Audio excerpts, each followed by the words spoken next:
introduce this project. It's not a project that many people know about. It's very new and it's still fresh in the making. And also it's not only me that is involved, there's been a team of people and companies and garden committee members that serve and advise at Vergelegen, including some members here. I see Sandy's here. Sandy and Hank. Okay. And John Walk. I don't know if John is here today. But we've all been part of the process, and it's a process that started probably in around 2015, 2016, when the directors of Vergelegen decided to develop a portion of their land extending out of the historic core and convert that into or dedicate it to an arboretum. So Hank, I know, was involved then, and I stand to be corrected, but you advised the directors to travel overseas and have a look at examples of our arboretums. So they know they went to see Kew Gardens and a number of others, and were inspired by what had been done overseas, and came back and put this project into plan. And Vergelegen is one of those estates that they're so fortunate to have the resources of funding and drive, and also the historic significance. Also, I don't know, there's got a lot playing for this, a lot on the side of this estate. So the previous director, Don Tooth, it was his, I think it was his vision to set up the principles for this arboretum and leave a legacy that would be an ongoing project. So I'm sure most of you have been to see or been to visit Vergelegen out in Somerset West. This plan shows it in context, and you can see the scale of Vergelegen in comparison to the rest of the Cape Metropole. It's an enormous property, and obviously not all of it is used for farming and gardens, but just a portion of that, but it extends right up to the Helderberg mountain range, and Vergelegen have undertaken a lot of restoration of the mountain slopes up until the vineyard area. So here's a zoomed in plan of the estate, and you can see half of the property is part of the new private nature reserve, and a huge proportion is the working farm, where Vergelegen are known for their winemaking and their winery, etc. And then right down at the bottom left-hand corner is the historic, what we call the historic core, where you find the manor house and the associated buildings and gardens. And it's this red zone here which has been dedicated for the Arboretum. And what Vergelegen, the historic, if I zoom in, the historic core, in a way, is an arboretum in itself. There's a tremendous amount of old tree species that exist there, and Vergelegen's famous for its camphor trees that I'm sure you're familiar with. So extending the site and dedicating more space for trees just made sense to increase the legacy and dedicate it to tree planting.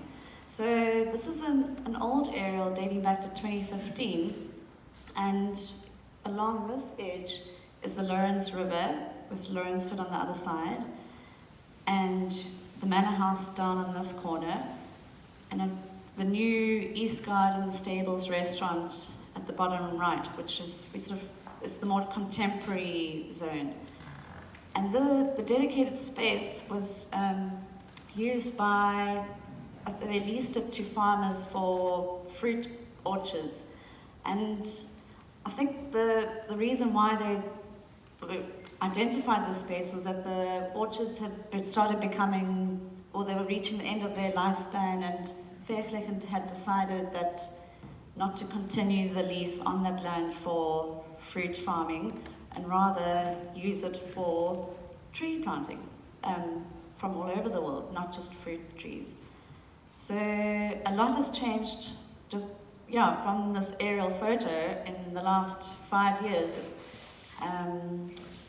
I'll jump to the new aerial photo now, but you can see where the existing windbreaks break up the site, which we're going to maintain, but there's a lot that's changed since then, you'll see in the next few slides.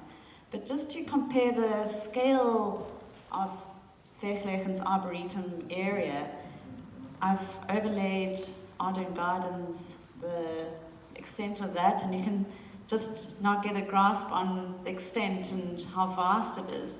I mean, not compared to Kew Gardens, which is about double or more than double the size, but we're still dealing with a significant scaled area.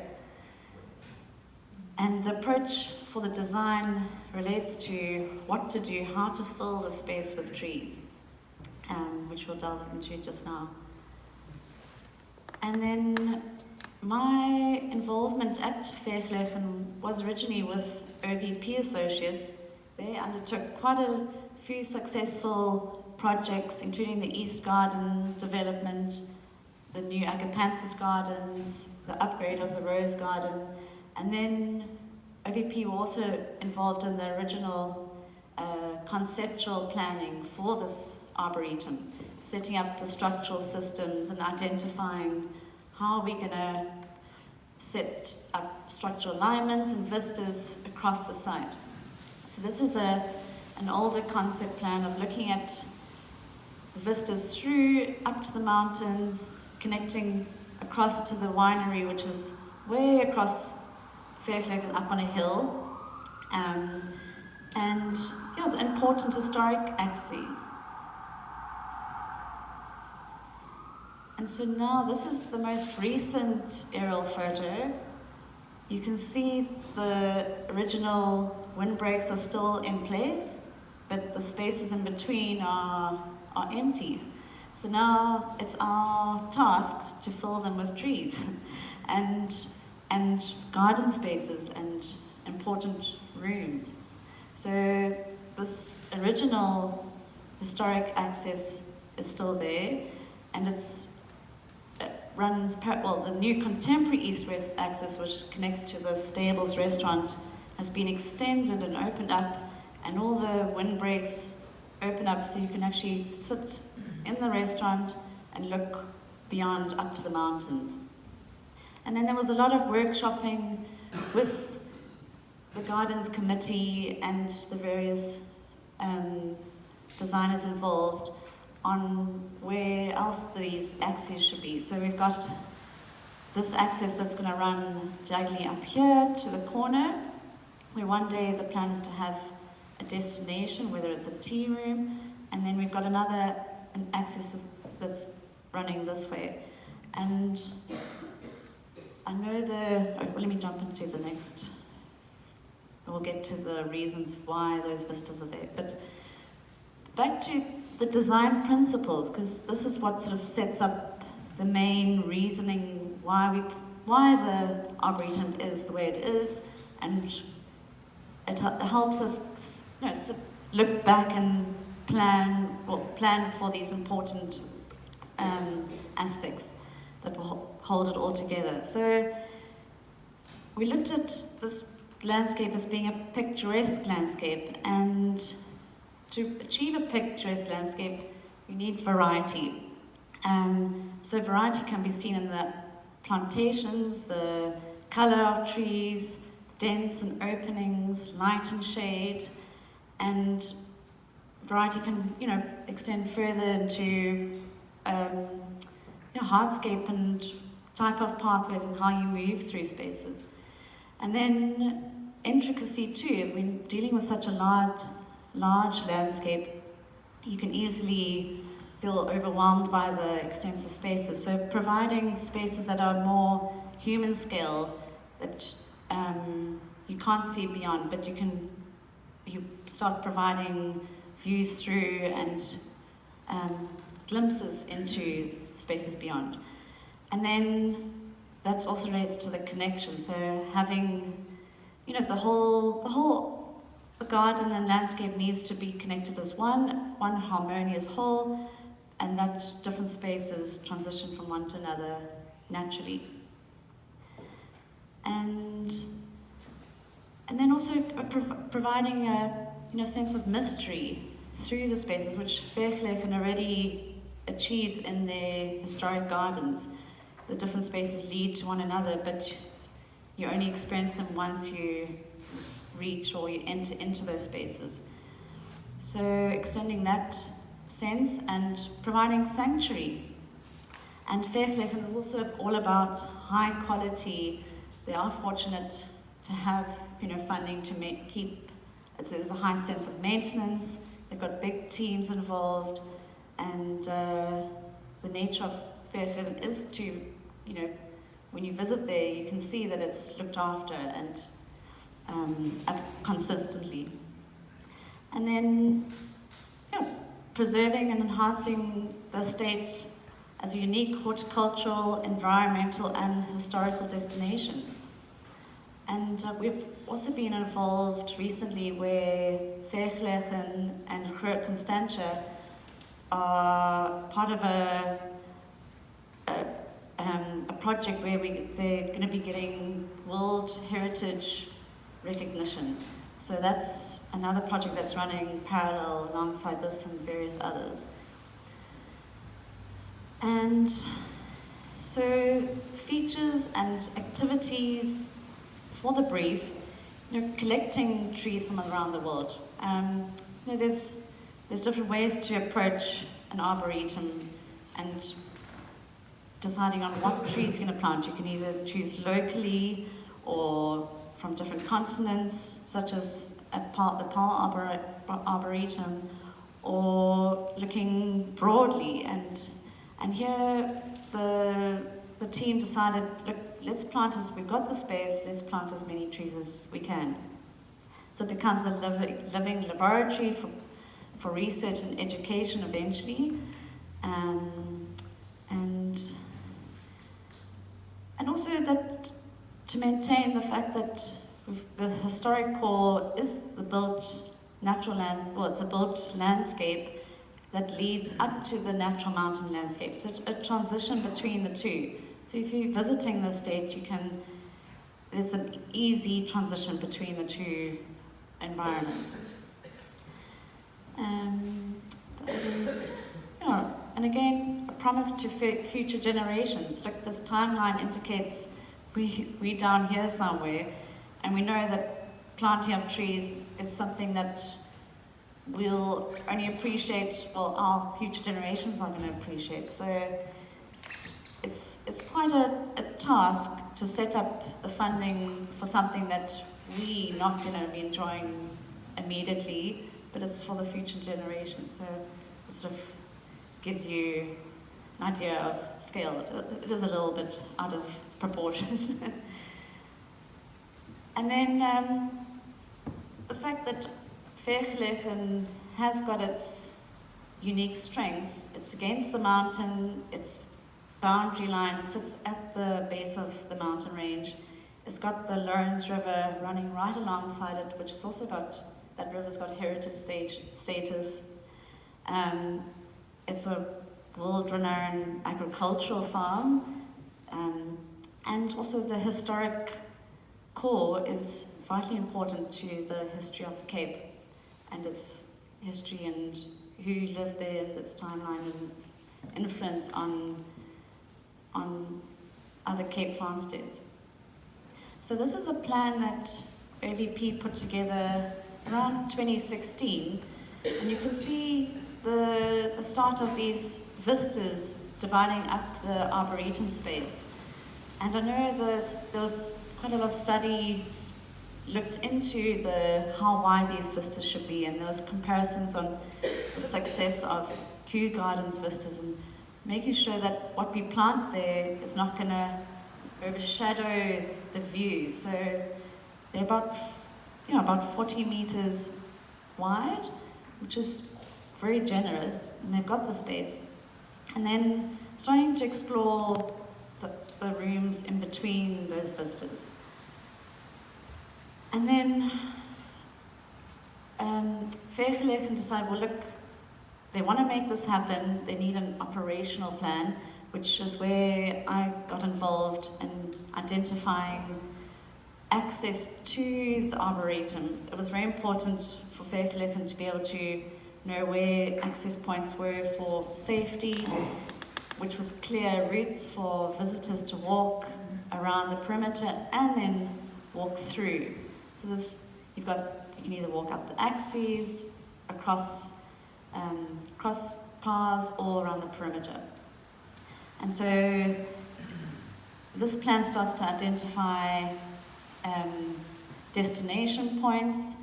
That could be the opportunity where a tea room or restaurant, future restaurant, or like could be positioned one day at the end of these axes. And then in there, these little white dots identify sort of a spatial hierarchy of maybe something important within those spaces. So if you're meandering through the garden or through the woodland, you'd chance upon a little statue or something dedicated to that space. So it's evenly spaced out, and starting to set up those important nodes. And then what are the rest points? So rest points would include for seating, a fountain.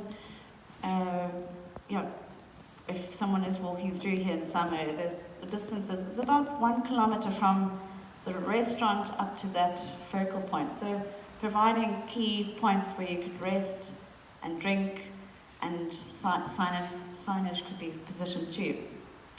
So someone would arrive and you'd perhaps have a map that could indicate where to go and where your nearest, how long it would take to get from A to B, etc.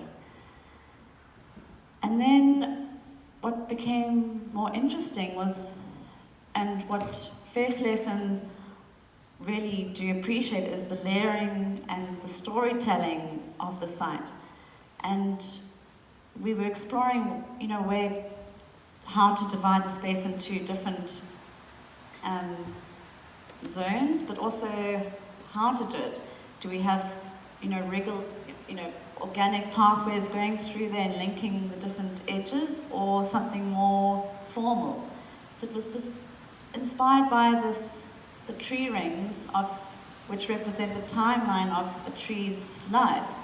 And we overlaid that onto the plan, and what came about was these 4 concentric pathways. And then on top of that was layered the idea that, there was 4 key time frames in Vergelegen's history of the influences. So we've got the core down here, and its first influence was the Dutch. Then that was the East Indian, French, and English. And then running through there, which is a South African influence. Because South African culture is quite unique and cuts across that. So each one of these pathways has now actually been dedicated as an avenue, and trees dedicated to they've been planted along the edge of these avenues and represent those cultures. So, for instance, along the East Avenue, we've got ginkgo that will be planted on either side of that, which represent a tree from the East. The English, I know Hank stand to be corrected, but it's either the poplar, the plane tree, the plane tree, and the Dutch, or the French is the European oak tree, and then the Dutch, I can't remember what was finally decided for that.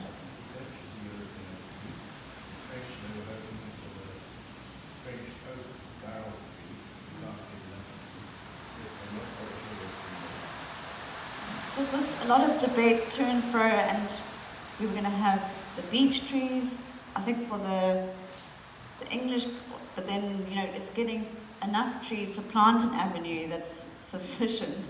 So, but either way, Vergelegen have planted these avenues already, so it's setting up the structure, immediately, and the South African axis is planted on either side with the yellowwood, which is quite fitting. It crosses across the whole site. And here's an image of the Dutch arc that's planted either side with either the oak or I think it is one of the oaks. Yeah. So you can see they're tiny trees, but imagine one day they're going to be beautiful avenues walking through the spaces. And then this is taken from above, and you can start to see the irrigation rings actually indicate where the positioning of these trees are. And then looking at the main vistas cutting right across the site. So taking inspiration from the Kew Gardens, where you'd have a destination in the distance and framed on either side by very dominant but structural trees. And then, so this is an existing vista that's standing at the Stables restaurant looking up. It's framed already by liquid ambers on either side, even though they're tiny now, but eventually that's the sort of the look that we'd experience. And then enhancing those vistas, we've got such wide open spaces on either side. I mean, you can't actually see where the new trees are planted because they're so tiny, but they took the opportunity to enhance that vista and have seasonal interest. So they've got daisies in springtime, and they've recently, the sunflowers were in full bloom. And these photos aren't taken looking directly up, but you can imagine walking up there and experiencing this seasonal interest, which is quite amazing. And so this diagram, well, it's a photo with some diagrammatic notes on there, but you can see looking back towards the restaurant, you've got the yellowwood vista running along here, and then the liquid amber vista running in that direction with these concentric paths lined up. So the structure for this arboretum is in place already, and so now the task is to fill the spaces. And not necessarily fill them completely, leaving open meadows, but planting strategic trees. And so the biggest challenge, setting up the structures was fairly easy, but the biggest challenge is now how to choose trees and where to plant the trees and in what fashion. So we started looking at treescape characteristics and all the different layering that you can apply. The seasonal interest, growth types, short, high, the speed of trees, whether they're fruiting or flowering, and evergreen and deciduous also plays a big role. Habitat, do we plant trees where it's going to be very exposed to winds or not? How to provide shelter for other trees, because Vergelegen is quite exposed as it stands. That's why the reason for those windbreaks. And habitat, perhaps taking advantage of, we've got a existing river, planting riverine tree species in those locations, and maybe towards the mountains, something more mountainous. And then the story, again, Vergelegen love having a story that describes the reasons behind their designs. So these are just some examples of images that inspired this sort of feeling of how we're going to set up the planting strategy. Contrasting colors, heights, shapes,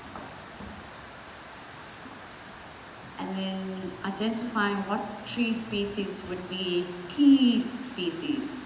So a focal tree that would grow to a tremendous height or have a very interesting shape, or a cluster of trees that have wonderful color. And then because we've got the opportunity of so much space to use trees in clustered groups, so not just planting one on its own, but planting quite a few together to provide that immediate impact and an instant effect. And a lot of trees do plant in are grown together in nature and have, this lovely effect. There's an example of a redwood forest, the acacias up north, oak tree forests. So working with those ideas.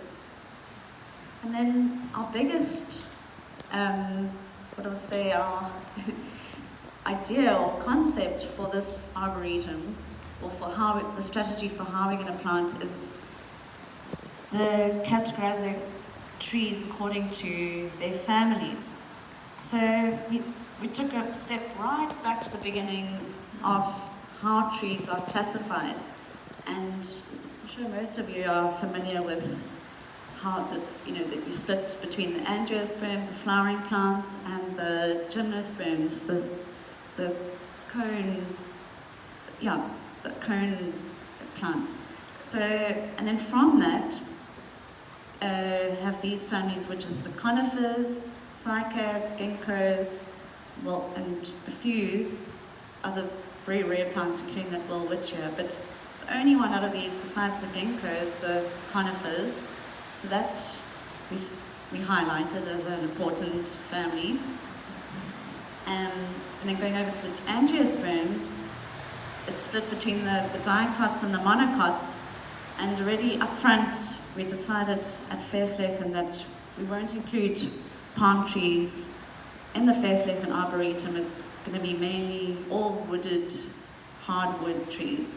So that narrowed it down to just the dicots, which have these three main groups. And so what popped out at us was these four key subgroups, which we thought, well, we've got four major rooms running across the Arboretum. Perhaps that's something we can work with. And this is the concept plan that we've now running with, and we've actually decided to dedicate these spaces to each of those tree family rooms.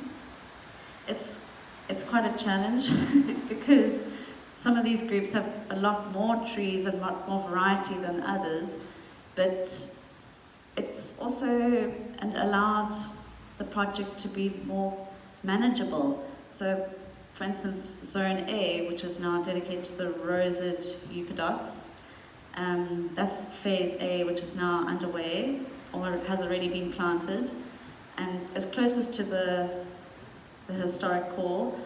And then what the client has now been able to do is dedicate budgets to each zone, and then also identify plants. It's quite simple.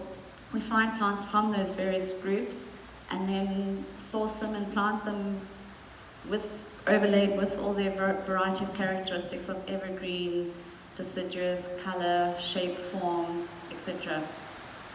So this is the ultimate concept plan that originally we thought, well, let's overlay this again with deciduous to evergreen, thinking we could have deciduous that would fade into evergreen, but that was going to prove too challenging. So we're not going to split it up like that, but at the end of the day, the conifer group right at the end is going to be the final zone where it will be quite a dark forest, but also quite amazing to arrive in upon this forest of dark trees, tall trees that most of them are, and that would be where the destination point would be. And moving through the zones, you would experience a variety of other spaces. Now, describe now how we can split up in the individual spaces. And then just glancing over at what trees we have identified for each group, so to give an idea of what is possible to plant there. So in this first zone, what we're calling the roses, you'll recognize a lot of these trees that we see in amongst our gardens and landscapes.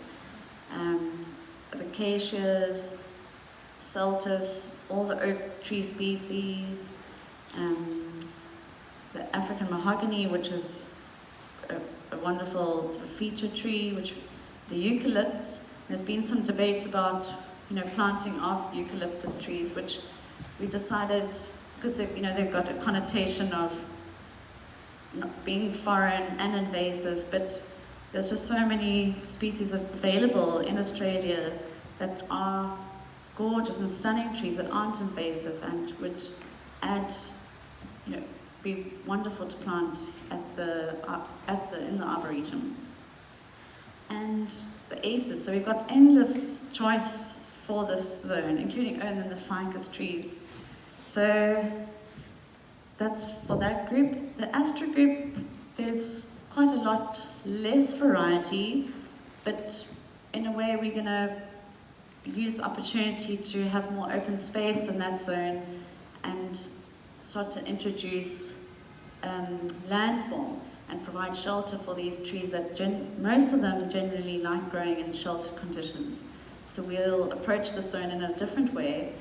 And look, we're not going to be exclusive to only trees from that group. We understand that certain trees from, say, the rosids would provide shade and shelter for these more sensitive trees. So the idea is not to be completely exclusive, but to focus just on what we can find from that botanical group.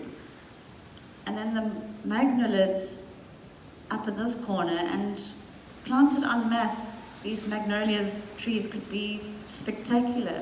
So imagine you're walking through here and you just arrive upon a room filled with magnolia trees. In season would just be very special. And then finally the conifer group right at the top. So again, we've got endless, there's a lot of variety. So it's a matter of now sourcing these species. So back down to the beginning, the first group, we've overlaid Arderne gardens. So you can see even the scale of this first group is enormous.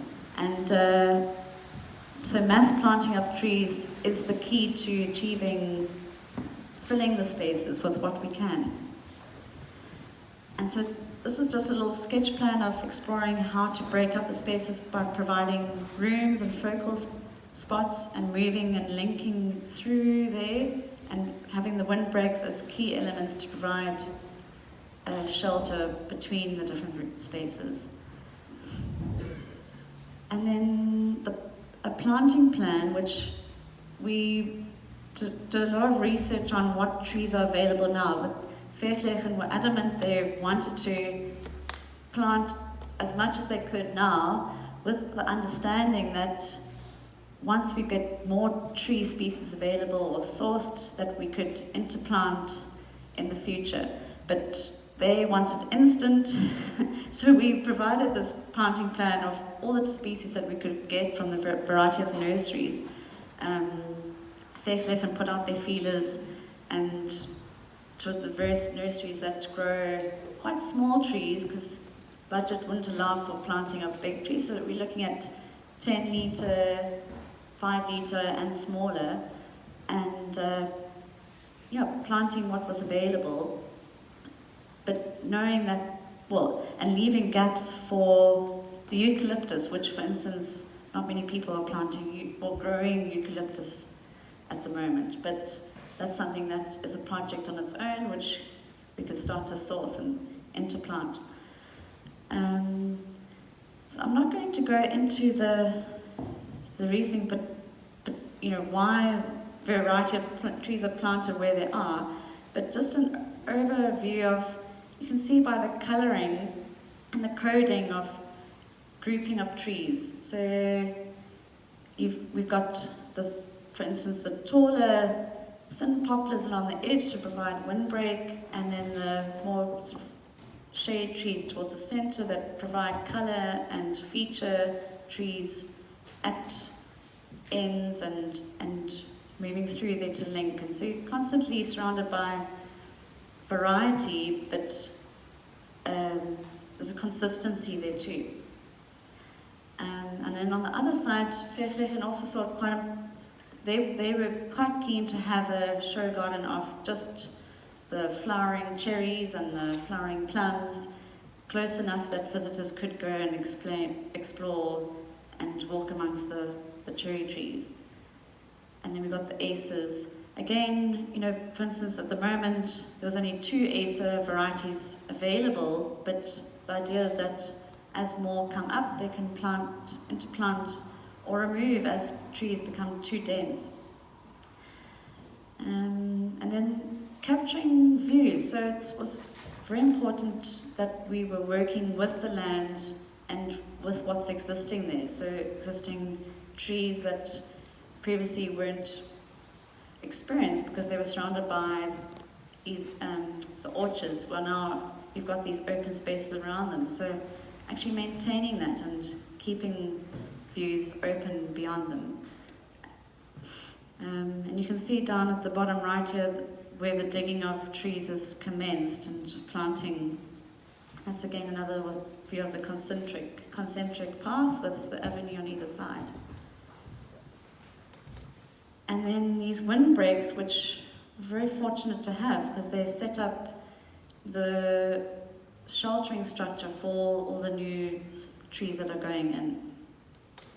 And eventually, if Vergelegen feel that the windbreaks eventually will start to deteriorate, maybe they won't be needed once the new trees have established and grown to a certain size. But they provide a very valuable structuring and sheltering element. And so a lot of thought has gone into what trees go where, how they're grouped according to their height and colour, and it's been a fun process developing these plans. And down the bottom here, it was John Rourke who's pointed out to Vergelegen that one of the biggest draw cards at Kew Gardens is not particularly the trees and the landscape, it's the waterfowl pond. People come in their droves to look at the waterfowl bird life. And so Vergelegen will decide, well, why not? Let's have that for us too. So we've identified this space between the existing forest, which would be a perfect shelter spot for a pond that would hopefully eventually attract waterfowl bird life. So that's actually, as we speak, they're busy excavating and starting with the earthworks now for that. One of the biggest questions was, how are we going to water this space? And with this amount of planting, it's impossible in these seasons with the drought becoming more persistent. But Vergelegen are fortunate enough to have enough rainwater coming off all the mountain ranges around them that they're adamant that there'll never be in need of more water. So this pond will be easily filled and all these trees will be consistently irrigated. So let's hope it stays that way. That's just another example of a view looking out across the space to the mountain range.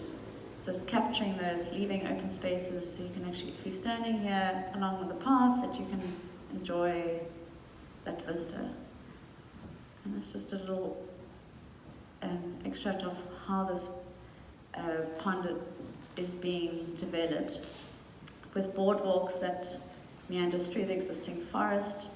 And originally the client did want boardwalks running and bridges running across the pond, but realized that if they want to attract bird life, it has to be quite discreet in how you move through there.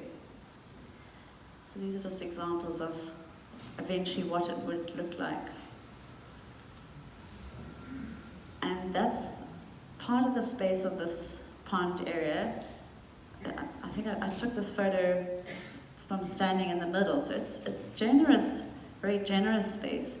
And the idea is to plant willow trees, a range of varieties of willows around the pond that could provide opportunities for nesting and bird shelter. And then, so the next stage that we're onto is looking at we call it the asteroid zone, which, because of the character of the majority of these trees being slightly smaller in nature and needing a bit more shelter, I don't know if you can see it on the screen, but introducing landform and actually building up berms, bigger berms that would provide shelter on the other side, on the lee side, for planting of trees. And allowing a lot bigger meadows up and between the trees. So we're in that process at the moment of developing that and finding trees, sufficient amount of trees to plant now.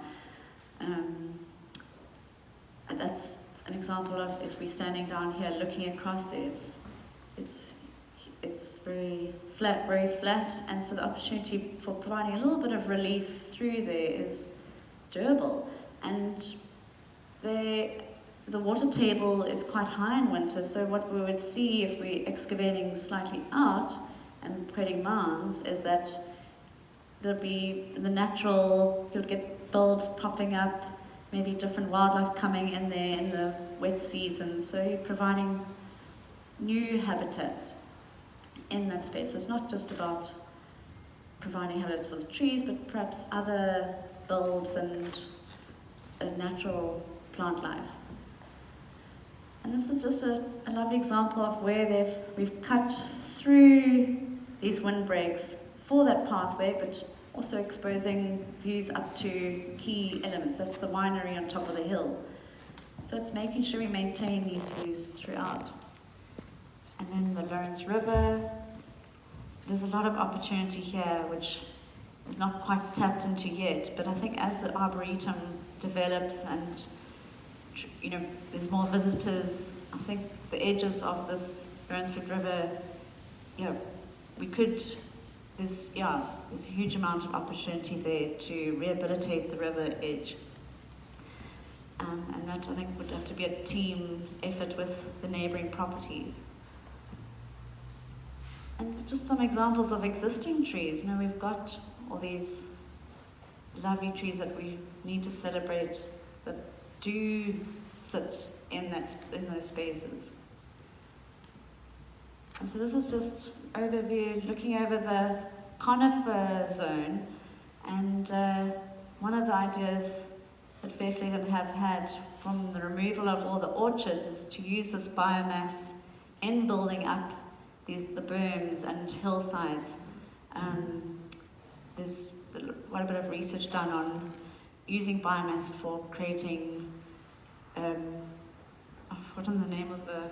Horticulture. Yes, that's right. Hill culture, yeah. Yes, instead of burning this off, using it, putting it back into the landscape, and provides all the nutrients that these new young trees will need.